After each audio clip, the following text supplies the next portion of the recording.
Hi there, flower friends. It's Carrie from Flowers for Dreams. Welcome back to another week of designing DIY flowers together. Beautiful red and white palette this week with all the lovely evergreens. And once we start cutting into these greens, the smell is just gonna overtake you. Cannot wait. In our bundle, we have some cedar. This cedar is actually from off the southern coast of Oregon. Mine has some little pine cones on it, which is really fun and exciting.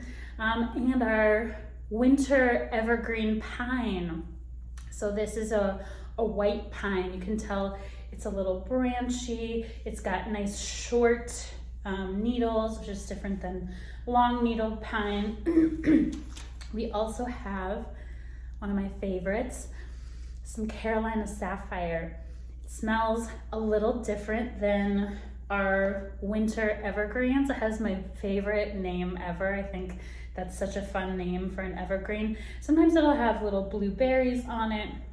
It's got a little bit of like a, almost like gasoline smell to it, which I kind of like. And then our kind of in-between flower and foliage for our filler is waxflower.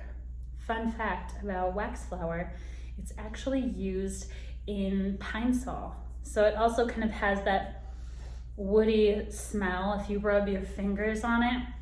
And once we start cracking open these blooms, you'll really get that lovely, beautiful scent. And your blooms on this waxflower may be a little bit smaller, a little bit bigger. These are pretty good sized jumbo waxflower pieces. We have our white snapdragon for our linear flower. And then another gorgeous Star of Bethlehem. I'm gonna go through that. Winter celestial vibe, red tulips, and our focal flower, our amaryllis. Yours probably is not quite as long as mine is.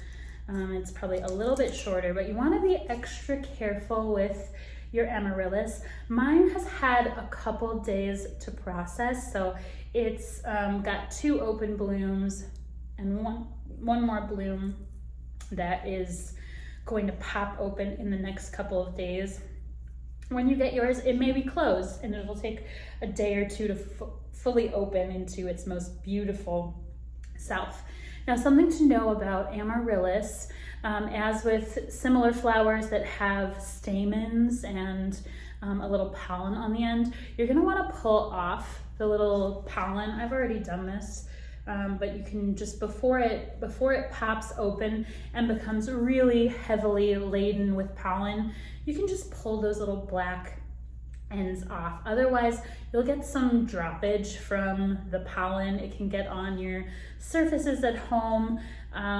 So I recommend just popping off those little pollen tips inside your amaryllis. Whenever it pops open and before they turn yellow, pull those off.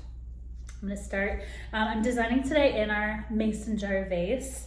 And you could do, a tall vase. This particular arrangement also lends itself really well to tall height because we've got this beautiful amaryllis that you'll again want to be really extra careful with.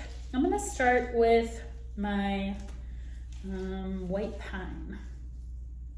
It's the most sturdy of all my foliages. The cedar usually has a little bit of flappiness to it. So let's go ahead and insert our pine. I'm stripping off all of the foliage from the base of the stem. Oh, and I can already smell that lovely aromatic scent. And because it has such a beautiful shape to it, yours may look a little different if it has tassels. I'm gonna preserve this really pretty shape. So you can see I'm measuring to add my stems. If you've got a bigger piece like this, go ahead and stem split right at the joint. It's always a good spot. I like to start at the top and work my way down. See, I could go really dramatic with this beautiful long piece of pine, which looks pretty cool. I'm giving an angled cut. Even sometimes with woody stems too, you may even want to split up the center. Pine and evergreens tend to be very long lasting, which is wonderful because it will just last and last and last in water, especially if it's in a cool spot. So I've got my pine in there. Next I'm gonna mix in the Carolina sapphire. I've got a really large piece, so I'm gonna start from the top and work my way down, splitting as I go. I think I'll leave this one a little bit longer. There's a slightly different scent that I really enjoy. To me, it just smells a little bit more gasoline-y, which I like, but you know, scent is so tied to emotions that it may smell differently to you. So I'm gonna add a few pieces of this blue Carolina sapphire. It contrasts really well with my more green white pine because it has sort of a blue tone. I'm gonna keep building out this side because as I'm designing, I'm starting to see some really cool angles happening. And then I'm gonna emphasize to balance it out a little bit more on this side as well. Pretty standard green up with our evergreen foliage. You can always spin your arrangement around to make sure you're just touching every part of the design. You can also pay close attention to this spot right here where it can be helpful to cover up with foliage if you're able to. So I might add some of this more floppy cedar. A trick for stems and flowers like this that maybe have a little bit more of a drape to them is anchoring them in the center and letting them fan out over the sides. And that gives them just a little extra support by putting them right in the middle of your arrangement so they can kind of drape gently over the edge. I've got this really pretty mixed evergreen arrangement now. Isn't that gorgeous? It almost could be a standalone arrangement. I'm just shortening up some of my sides over here to create a little bit of a V shape that I tend to really like. Next, I'm actually gonna move on to my focal flower that I've greened my vase. Still a little left over. Oh, you know what? Let's throw a wax flower first, or filler flower. To pull out your wax flower, looks like this. And you'll typically get, you know, sometimes you'll get pieces that are a little bit more well endowed than others. This is a really lovely alternative to Solidago filler. It's one that I think is really pretty because of these sweet little buds, these little white buds. So the white is gonna play really beautifully against my reds. So I'll add this.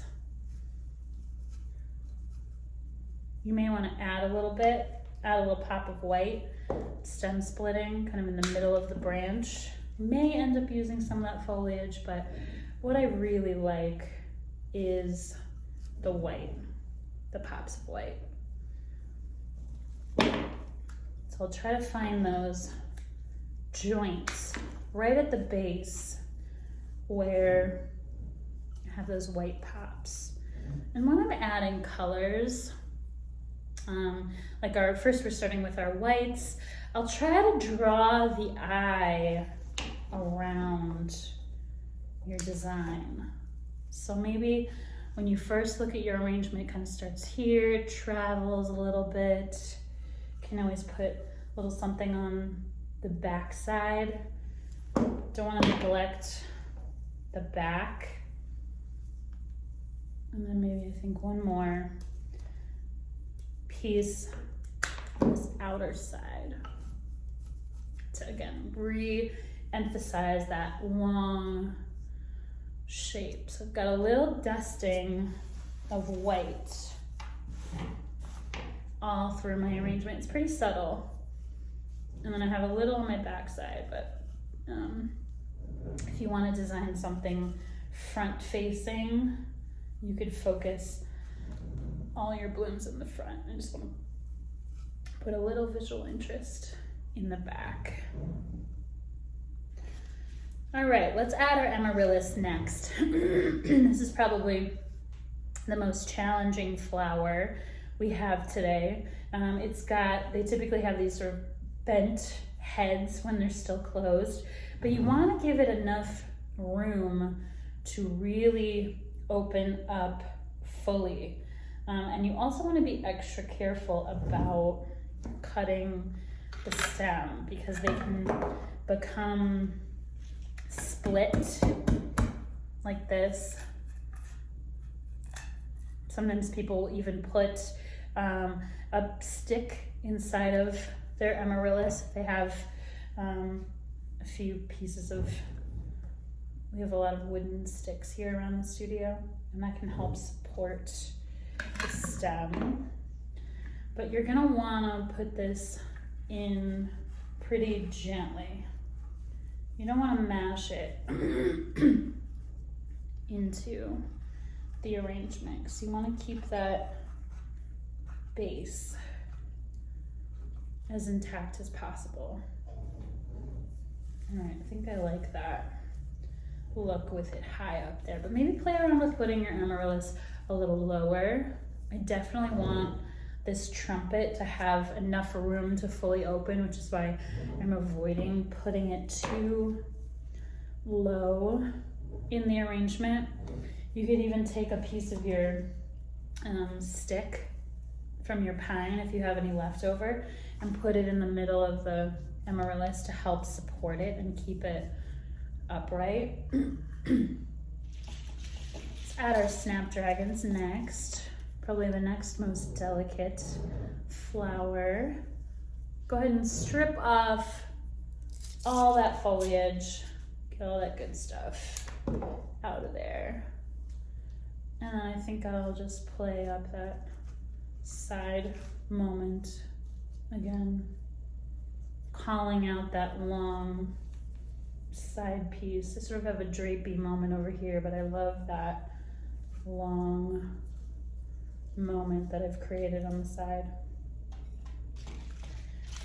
Got two more varieties left. We want to spread a little more red. We've got this red and white theme, and the rest of our stems, ooh, these lovely tulips and Star of Bethlehem. For the life of me, I cannot pronounce the scientific name of this flower, but I'm gonna just go in and pull. It's like ornithigulum. It's a mouthful. I'm gonna go around the outer part of the stem and just peel off the little leaves that are starting to turn brown, and then these tips will open. This tends to be just a flower that lasts forever. I'm gonna start with my reds actually. So to process your Star of Bethlehem, go in and just pull off those outer browning protective guard petals that cover the stem. And then for your tulips, here's a good example of a tulip that has grown since it was picked. They are such a fascinating flower and have a really long history dating back from Holland. So such a classic classic stem. Mine's grown a little bit. You're gonna wanna leave some room for your tulip to continue to grow. And then I really like this outer petal. So I think I'm gonna try to save that and kind of sandwich my tulip in between that little petal. And then add a little more red to my design, spreading some of the red coloring out. It's really hard to see this from the front, but gently tuck my tulip stem. Oh. Okay, abandoning that leaf. I may add another one a little bit later, but I damaged this one. I just love the shape of it. I've got 3 tulips. I want to call out that red color. I also love it when they grow and then they start to kind of droop a little bit. It's so Dutch Masters still life painting.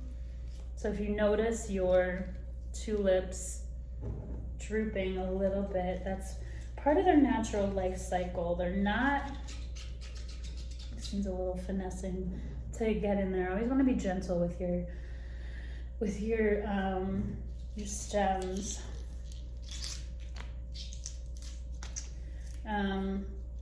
Yeah, the natural life cycle of a tulip is to sort of follow the heat. They're heat seeking.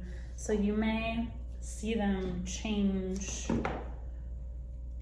direction as they continue to develop. Trying to draw some of the red.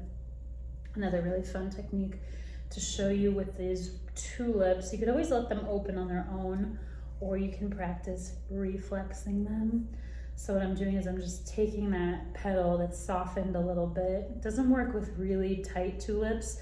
So if your tulips are very fresh and tight, wait a couple days before trying this, because you can risk snapping them. But if you reflex them open, they almost have this beautiful star-shaped quality that echoes the amaryllis and just completely changes the shape of the flower. You could also leave it to be simple. Tulips are so classic and elegant. Both of these are really elegant flowers. We'll see amaryllis a lot during the holidays because they're bulbs that are forced in warm parts of the world like South Africa, so that we have beautiful red blooming plants around the holidays. And then I'm gonna add some of the rest of my whites, spread out some more white to fill in these holes. And these Star of Bethlehem also need a little bit more time to open up fully. So I don't want to bury them too deep into the arrangement. I really just want them to have enough space to fully open. So gently pull off those outer petal pieces. And this may be the last man standing out of your arrangement. Move those around and kind of I'm playing with these, the shape of the tip of the flower that has just such an oh so slight curve. And my final flower, just put out like this. I want to make sure I'm getting all my stems into water, hopefully touching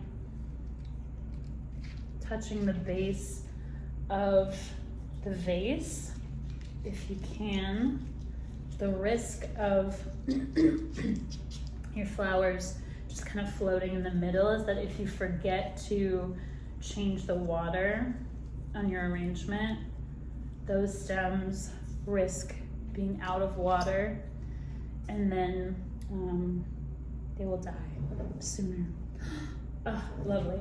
All right, I've got kind of a beautiful, wild, loose arrangement. After designing, you always want to change your water, just so it's nice and fresh. I can see some kind of floaties right in there. This lovely red and white arrangement I designed today in our classic mason jar. I'd love to hear what you think of our arrangements, so please head down to the comments. Let us know what else you'd like to see next week.